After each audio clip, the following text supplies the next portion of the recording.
సంవత్సరాల నుండి జరిగిన విధ్వంసకర పాలనకు ప్రజలు స్వస్తి పలికారని పెనమలూరు నియోజకవర్గ ఎమ్మెల్యే బోడే ప్రసాద్ అన్నారు.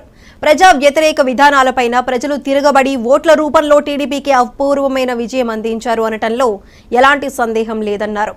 టీడీపీ అధికారం చేపట్టిన తర్వాత కూడా వైసీపీ కార్యకర్తలు రెచ్చగొట్టే వ్యాఖ్యలు చేస్తే చూస్తూ ఊరుకోమని హెచ్చరించారు. గత 5 సంవత్సరాల నుంచి జరిగిన విధ్వంసకర పాలనకి స్వస్తి పలుకుతూ ఈ రాష్ట్రంలో ప్రజలు అపూర్వమైన తీర్పిచ్చారు.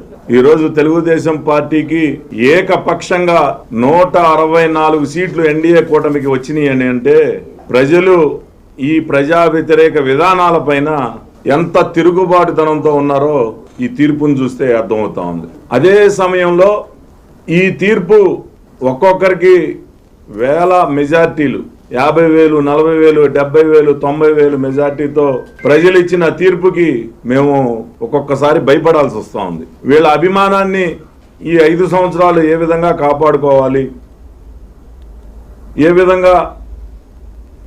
ఈ విధంగా మ్యాండేట్ ఇచ్చినందుకు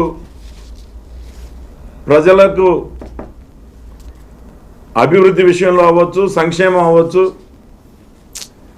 లేకపోతే శాంతి భద్రతల విషయంలో అవ్వచ్చు, అన్ని విషయాల్లో కూడా రాష్ట్రాన్ని సమగ్రంగా ముందుకు తీసుకెళ్ళడానికి చంద్రబాబు నాయుడు గారు, నారా లోకేష్ గారు, పవన్ కళ్యాణ్ గారు, ఎన్డీఏ అందరూ కలిసి ఆలోచన చేసి ఎటువంటి తొందరపాటు నిర్ణయాలు లేకుండా రాష్ట్రాన్ని ముందుకు తీసుకెళ్ళడానికి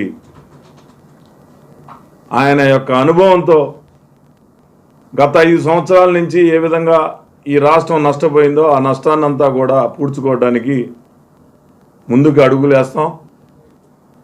ఈ రాష్ట్రాన్ని అభివృద్ధి చేస్తాం. నష్టపోయిన యువతకి ఏ విధంగా ఉపాధి కల్పించాలో పరిశ్రమలు కానీ, పెట్టుబడులు కానీ, ఐటీ సంస్థలు కానీ అన్నింటినీ కూడా ఈ రాష్ట్రానికి తీసుకొచ్చి మరి అందరికీ కూడా న్యాయం చేస్తామని సందర్భంగా తెలియజేస్తా ఉన్నాను.